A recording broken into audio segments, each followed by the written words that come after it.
Oh, hello there. I'm Bilchan. I'm Nimikung. I'm Banchan. In this class, I'll read to all of you. Chapter 7, Section 1 of Jane Eyre, an Autobiography. As.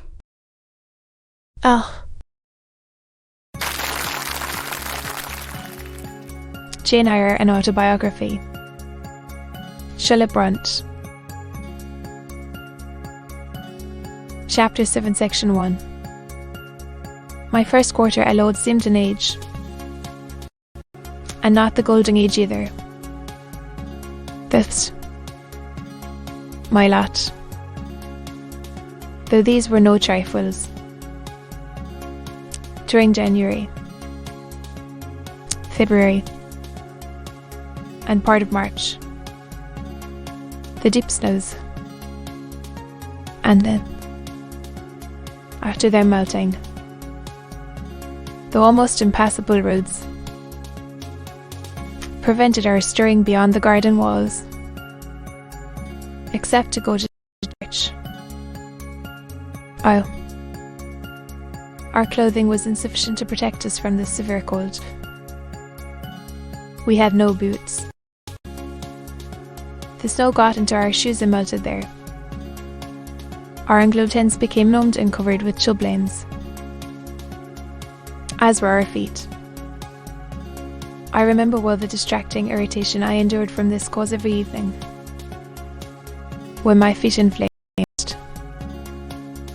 and the torture of thrusting the swelled on and stiff toes into my shoes in the morning.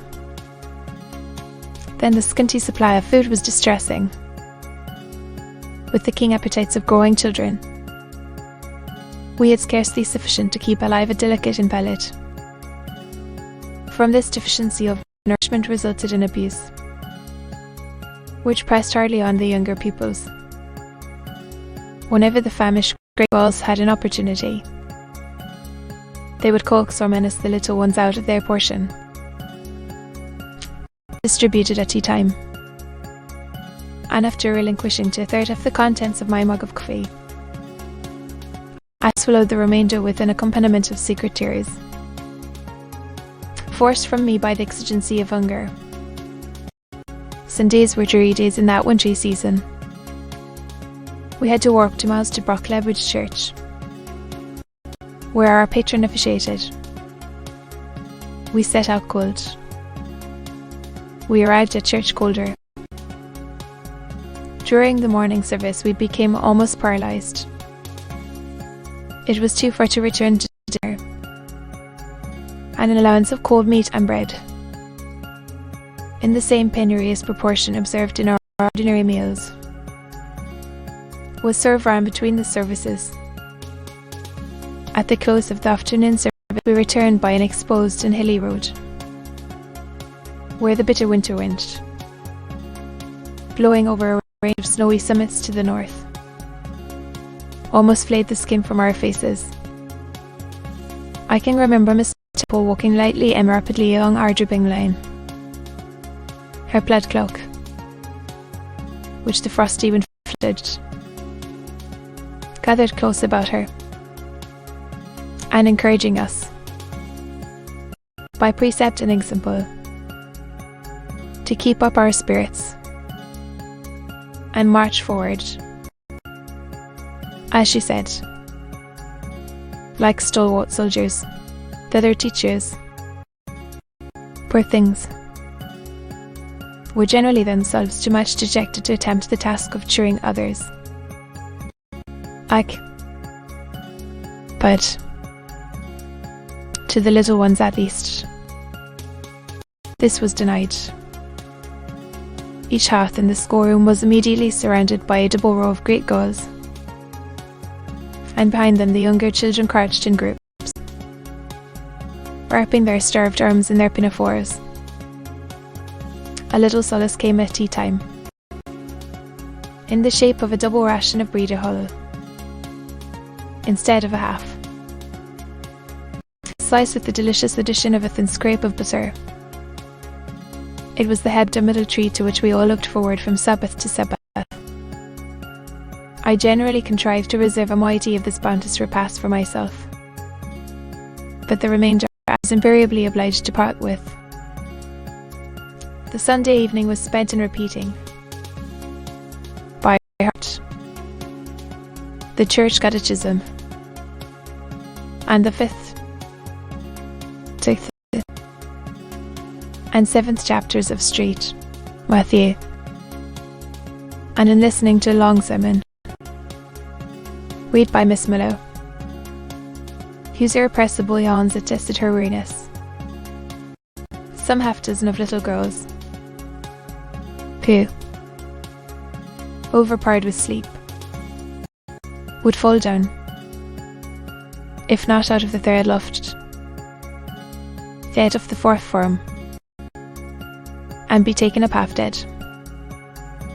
The remedy was to thrust them forward into the centre of the schoolroom, and oblige them to stand there till the sermon was finished. Sometimes their feet failed them, and they sank together in a heap. They were then propped up with the monitor's high stools. I have not yet alluded to the visits of Mr. Brocklehurst after my arrival, perhaps prolonging his stay with his friend the Archdeacon. His absence was a relief to me. I need not say that I had my own reasons for dreading his coming, but come he did at last. One afternoon I had then been 3 weeks at Aloud.